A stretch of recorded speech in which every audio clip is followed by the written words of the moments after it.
صلى الله على سيدنا ومولانا محمد وعلى آله وأصحابه وسلم।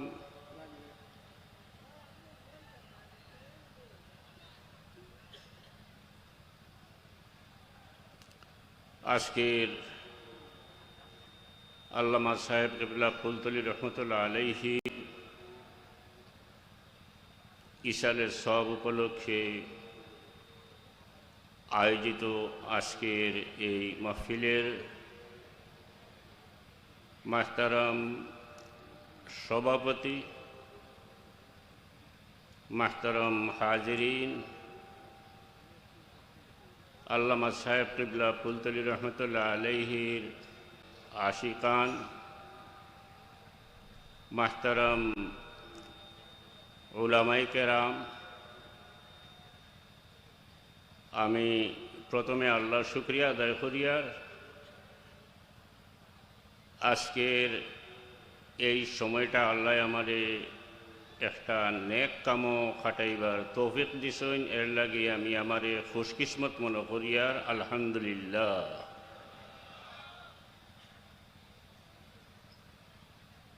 আমরা রে আল্লাহ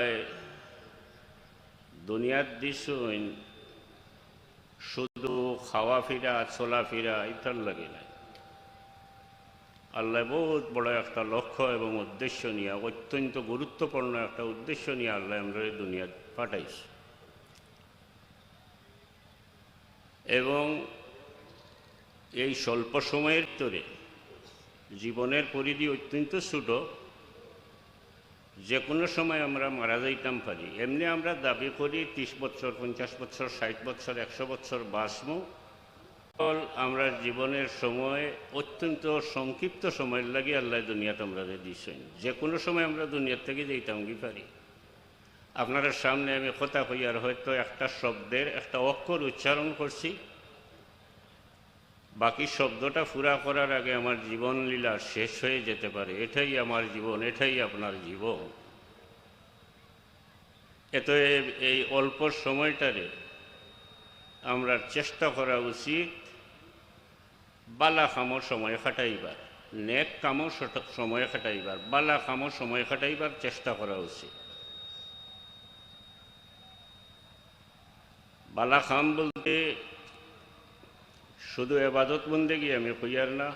আমি যদি সত্যিকারের মানুষ হইতে পারি, আমি যদি ভালো মনের মানুষ হইতাম পারি, আমি যদি পবিত্র মনের মানুষ হইতাম পারি, আমি স্বচ্ছ মনের মানুষ হইতাম পারি, আমার মধ্যে যদি মানবীয় গুণাগুণ থাকে, তৈলে হাঁটা ফিরা চলায় কথাবার্তায় কাজে কর্মে আচার আচরণে সব সময় আমি আমার আল্লাহ যে সমস্ত কামে খুশ হইন এই সমস্ত কাম আমি করতে পারবো ইনশাআল্লাহ।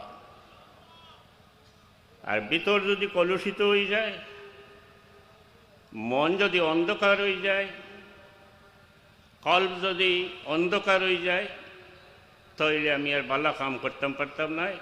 আমার মনটায় সবসময় আমার নির্দেশ দিব আমি খারাপ কাম করার লাগে। এর লাগে প্রথমে দরকার আমার মনটারে সুন্দর করা, দিলটারে সুন্দর করা, কল্পটারে কলুষমুক্ত করা, আলোকিত করা। ইন্নাফিল জাসাদে মুযগাতান ইজা সালুহাত সালুহাল জাসাদু কুল্লুহু ওয়া ইজা ফাসাদাত ফাসাদাল জাসাদু কুল্লুহু আলা ওয়াহিয়াল কলব।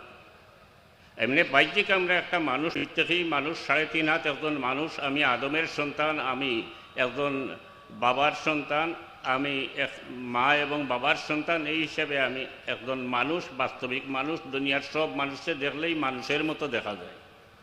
মানুষের ভিতরে ভাই আরেকটা মানুষ আছে, ওইটারে যদি আলোকিত করতে পারেন তাইলে আপনি দুনিয়া আখিরাত কামিয়াব হয়ে যাব। আপনার আল্লাহর দরবারও আপনি মকবুলিয়ত হাসিল করতে পারবেন। তো মনটারে সাফ করার পদ্ধতি কীটা? আমি খারাপ মনের মানুষ, আমি যদি এমন কোনো ঔষধ খাইলাই যেটা আমার দিল সাফ হয়ে যাব, এটা কোনো সময়ও সম্ভব নয়। আমি আরও মরতে পারি। যেমন ডিটারজেন্ট পাউডার, ওয়াশিং পাউডার খাই নিলাম যে আমার দিলটা সাফ হয়ে যাক, আমি আরও মরম, ওইটা সাফ হইত না। আমার ক্ষুদ্র অভিজ্ঞতা মোতাবেক মানুষ সত্যিকারের একটা মানুষ হওয়ার লাগে দুইটা পথ আছে। একটা পথ হইল আমি আমারে যদি জানতে পারি, আমারে যদি শিখতে পারি, আমি খেয়ে এই পরিচয় যদি আমি বুঝতে পারি, এই ফিলিংস আমার মাঝে থাকে, এই উপলব্ধি আমার মাঝে থাকে, তাহলে আমি কোনো সময়ও খারাপ মানুষ হইতে পারতাম না এবং মানুষে একজন মানুষ হিসাবে যা করা এর ব্যতিক্রম কিছু আমি করতে পারতাম না। আমারে আমি চিনতেই আমি কে। পরিচয় দুই রকমের আছে। একটা হইল মানুষ হিসাবে আমার পরিচয়, যদি আমি ওটা বুঝতাম পারি যে আমি কোনো খারাপ কাম করতাম পারতাম না। আমি অতি সংক্ষেপে হইয়া প্রথমে আমি চিন্তা করি চাই আমি আমার পরিচয় সম্পর্কে আমি কে। এই পরিচয় আমি টুকাইতে গেলে আমি দেখবো আমার বুনিয়াদ যায়, অর্থাৎ আমার আদি পিতা যায়, যে আদম এবং হাওয়ার সন্তান আমি, যে আদমের সন্তান আমি, সেই আদম আলাইহিস সালাম খে, সেই আদম খে। এটা যদি চিন্তা করতে যাই তাহলে আমি দেখবো আমার আদি পিতা আদম আলাইহিস সালাম রে আল্লাহ এত বেশি সম্মান দিছেন। আদম আলাইহিস সালাম রে আল্লাহ বানানির পরে আমার আদি পিতা আদম আলাইহিস সালামের সম্মানার্থে আল্লাহ তানরে ফেরেশতা দিয়া সজ্জা করাইছেন, এত সম্মান দিছেন আমার আদি পিতা আদম আলাইহিস সালাম রে আল্লাহ। আমি এই সম্মানকে দরিয়া রাখতাম হইব, এই সম্মানটা আমি মূল্যায়ন করতাম হইব, এই সম্মানটা আমি মর্যাদা দিতাম হইব। আমি আদম আলাইহিস সালামের আওলাদ। মানুষ সম্পর্কে আল্লাহ কোরআন শরীফও বহুত আয়াত আছে। দুনিয়াতে আল্লাহ অনেক কিছু বানাইছেন, মানুষ ব্যতীত অনেক জাত প্রাণী বানাইছেন, আমরা সেই প্রাণীভুক্ত। আল্লাহ বহুত জাত জানদার বানাইছেন। একমাত্র মানুষ সম্পর্কে, আমরার সম্পর্কে, আদম জাত সম্পর্কে আল্লাহ কইছেন ওয়ালাকাদ কাররামনা বানি আদম। আমরা রে আল্লাহ সবচেয়ে সম্মানী বলিয়া ঘোষণা করছে। আমরা সেই জাতি, মানুষ জাত। বিশেষত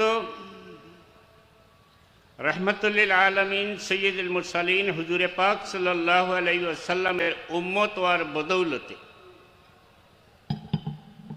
আমরা চিন্তা করতে পারতাম না, কল্পনা করতে পারতাম না যে দয়াল নবী রহমতুল্লিল আলমিনের উম্মত হওয়ার কারণে আল্লাহ যে আমরা রে কত মর্যাদা দিছেন, কত সম্মান দিছেন। এটা আমরা বহুত বড় একটা সৌভাগ্য, খোশ কিসমত। আজকে আমি মুসলমান হয়েছি, আমি উম্মতে মুহাম্মদী হয়েছি। আল্লাহ চাইলে আমি যদি বদনসিব হইতাম তাইলে এই নবীজির উম্মত হওয়া আমার ভাগ্যে জুটত না। আমি হয়তো আরও কিছু হইতাম। দয়াল আল্লাহ দয়া করিয়া তান হাবিবের উম্মত হওয়ার নসিব মারছেন, তৌফিক দিছেন। এটাও আমরা লাগে বহুত বড় কিসমত।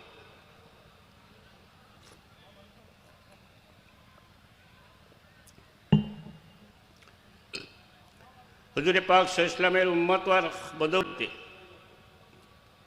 আল্লাহ আমরা কিতাব দেখুন চাই নবীজির উম্মত হওয়ার কারণে।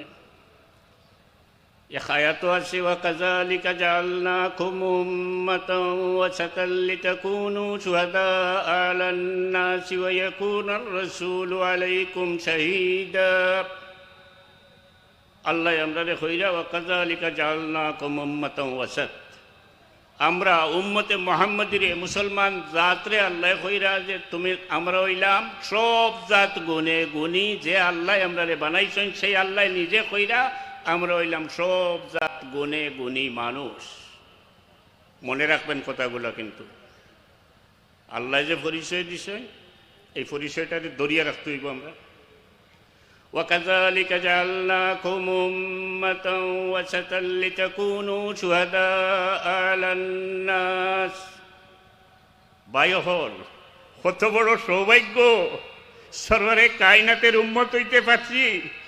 এই নবীজির উম্মত আর বদৌলতে আল্লাহ কিয়ামতের দিন আগের সমস্ত নবী হলে আমরা রে আল্লাহর দরবারের সাক্ষী মানবা। আল্লাহ এত ইজ্জত আমরা রে দিছেন, আমরা দয়াল আল্লাহর দরবারের সাক্ষী দিমু। আল্লাহ আমরার সাক্ষীরে কবুল করবা। সুবহানাল্লাহ।